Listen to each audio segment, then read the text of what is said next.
Hey guys, so I'm back to talk about my labor and delivery story. I know I said I was going to talk about my pregnancy, but my pregnancy was really uneventful and not much to really update on. So I'm going to tell you about my labor and delivery, and then that'll be it for my introduction. So, I had gestational diabetes. I found out when I was 28 weeks pregnant. When I took the glucose test, I failed the 1 hour test and I failed the 3 hour test. So, yeah, had diabetes. I was taking insulin twice a day, and I was also on blood pressure medicine. So, because of those complications, my high-risk doctor wanted me to be induced at 37 weeks. So, on February 25th of 2014, I was being induced. I got to the hospital around, I want to say it was 4:30 in the morning, and I got admitted and got my IV and everything, and then they started the Pitocin around 6:30, I'm gonna say 6:30 in the morning, and I stayed on Pitocin. I didn't really have any contractions. Well, I mean, I was having contractions, but I didn't feel anything, so they weren't strong. Nothing was really happening until around, I want to say 3:45 p.m. That's when my water broke. It broke completely on its own. My doctor was going to break my water, but the baby was still really high at the time, and she wanted to give some time for the baby to come down before she broke my water. But it broke on its own, and then things kind of started happening. When I went to the hospital, I was already 2 centimeters dilated. So I didn't need Cervidil or anything like that. So 3:45 or so, my water broke, and right around that time, I was 3 centimeters. 30 minutes had gone by, and I started feeling contractions. I really don't know how far apart they were. I would say about 3 to 5 minutes apart. And they were pretty painful. I mean, I don't know. I thought they were pretty painful. And I had already planned on getting an epidural anyway. So the nurses told me to go ahead and get my epidural because I was going to get it anyway, and I might as well just get it over with. And I was already 3 centimeters, so it was fine for me to go ahead and get it. So I got my epidural. It didn't hurt at all. People say it's a lot worse than it really was. And the epidural really wasn't working. It worked for my left side, but I could still feel contractions on the right side. So I was given a second dose of the epidural a few minutes later, and I was still feeling pain on my right side. So the nurses finally rolled me onto my right side, and then the pain was gone. So that was a good thing about the epidural. One thing I didn't like about it was that my feet were so numb that it was painful. My feet were tingling and they were swollen because I was on so much fluids, and my feet just hurt so bad, and there was nothing they can do about it. So yeah. Anyway, about 45 minutes after I got my epidural, my doctor came in and said I was 4 centimeters dilated, and that was great. I no longer felt any contractions, and I really didn't know that I was having contractions at that point because in the hospital that I was at, they monitor you, but they also monitor everyone else in the maternity ward, and you can see everyone else's contractions on the monitor. So you're not allowed to keep the monitor up. Like it turns off after a while. So I wasn't able to see when I was having contractions. I couldn't feel them or anything like that. So I was really, really bored. I stayed on Pitocin from 6:30 in the morning all the way up until 7 in the morning the next morning. All throughout the night I was checked and still 4 centimeters dilated. Never dilated more than 4 centimeters. So on February 26th, which is the next day, my doctor told me, well, you're going to go ahead and have to have a C-section because you're not progressing. Your water broke at, the previous day. And I was exhausted, didn't get any sleep, and I was ready for the baby to come out. So I said, okay, let's do the C-section.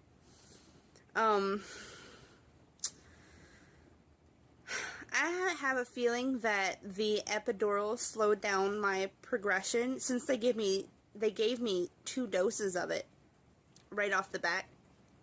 And I really feel that it was the epidural that slowed down my progression, and I regret getting it every single day of my life. I would have tolerated the pain if I had to, if I knew that I would be able to have a vaginal delivery, because when I was told that I was going to have a C-section, I was devastated. I started bawling. That was the one thing in my birth plan that I wanted to avoid, was no C-section. And of course, just my luck, I had to have one.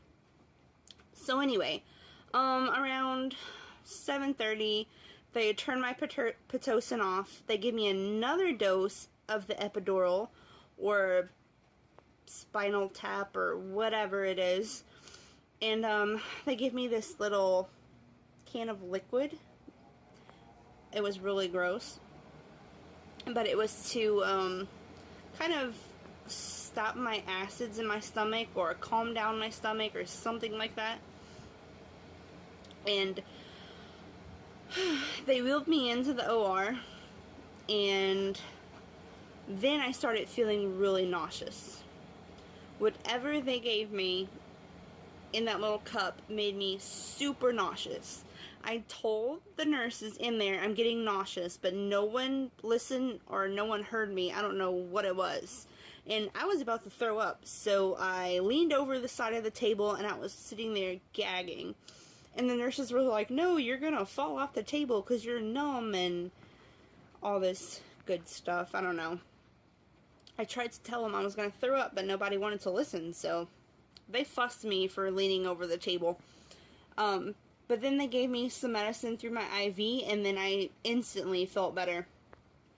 Now, this whole time I was laying in the operating room, I was exhausted. Like, I couldn't hardly keep my eyes open. I had been up for probably 48 hours. I hadn't eaten anything since the night before my induction. So I was starving, I was tired, and I just wanted to get this crap over with and have my baby.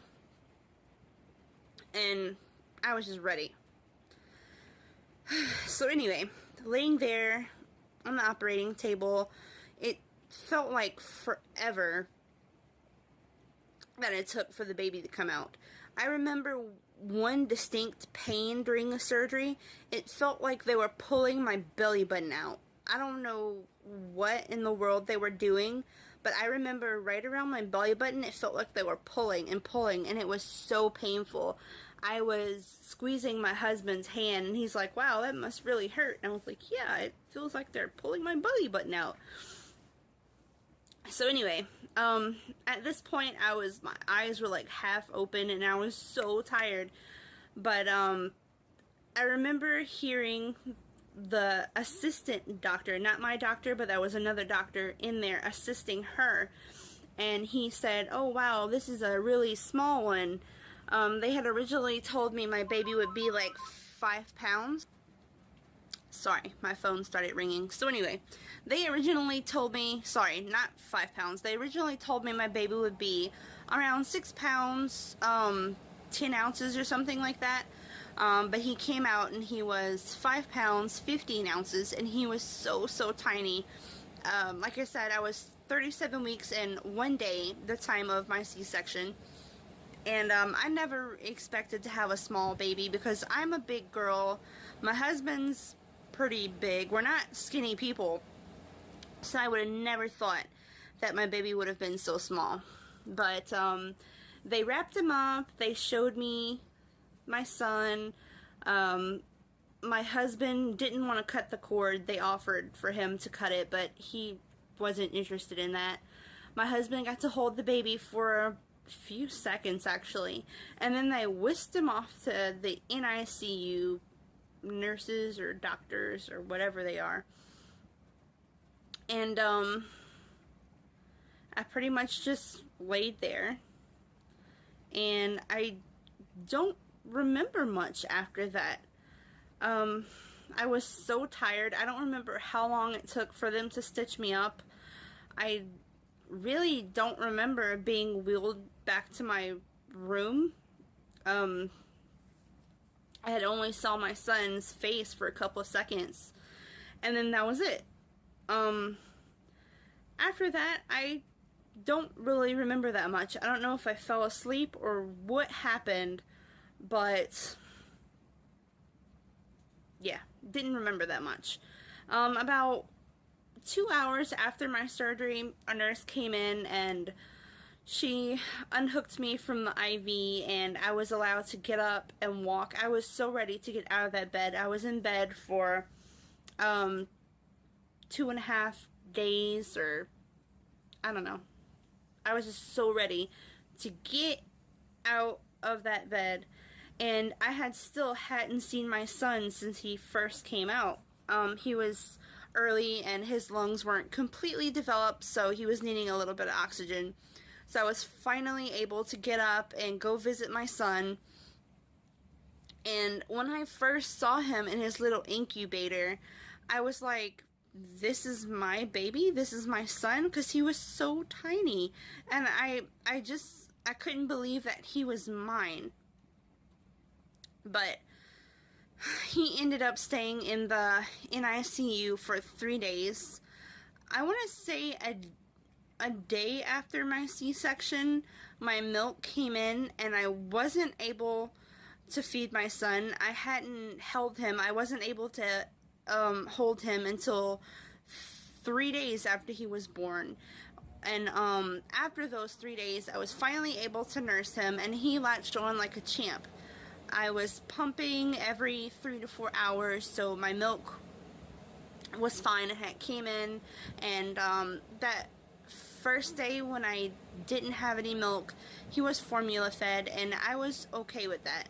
I was just worried that I wasn't gonna be able to breastfeed because he was in the NICU. But that first day that I got to hold him and nurse him, he latched on like a champ, and ever since then he has been a pro at breastfeeding.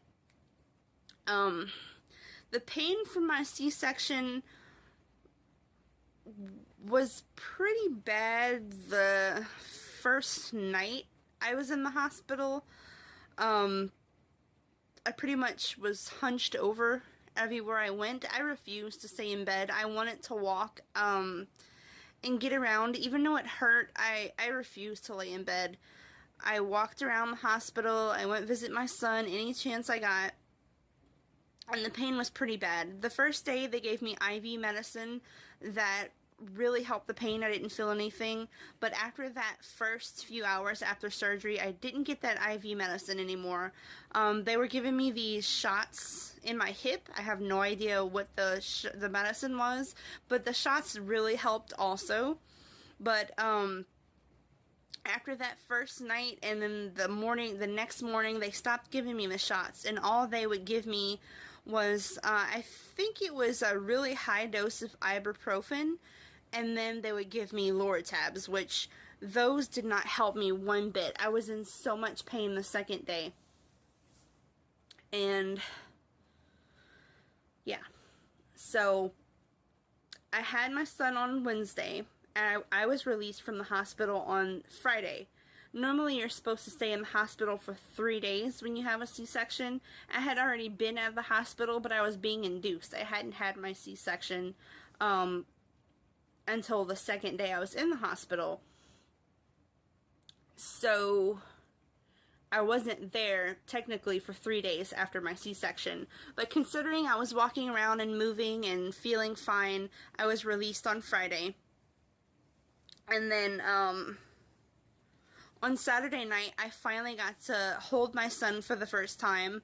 I was not readmitted to the hospital on Saturday, but my son was allowed to come with me into a labor and delivery room so I could pretty much take care of him, and so the nurses could monitor him since he wasn't on the ventilators anymore. So I spent Saturday night in the hospital with my son. It was such an amazing experience to finally be able to take care of my son for the first time. He was under the UV lights for most of that night, but I felt so amazing to finally get to spend time with my son and hold him.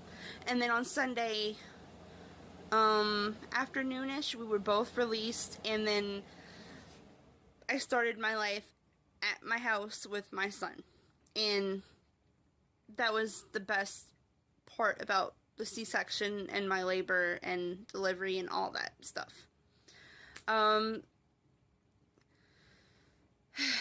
Since I've had a C-section,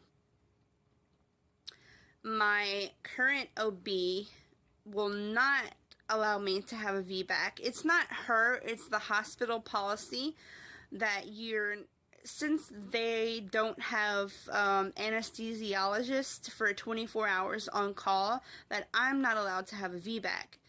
And I really, really like that OB. So if I ever do get pregnant, I will do my best to find a doctor that is pro VBAC, because I want nothing more to experience a natural labor. If I can, I will go drug-free, because I know that had to be why I didn't dilate. But anyway, this video is already too long, so I'm going to go ahead and stop it. This was my part 2 to my introduction, and from here on out, I will be updating on my son and my mommyhood, my life journey, my next TTC journey, and hope you subscribe and keep following me, because I would love to share my journey with you. So thank you for watching, and I will be back for another update soon. Bye.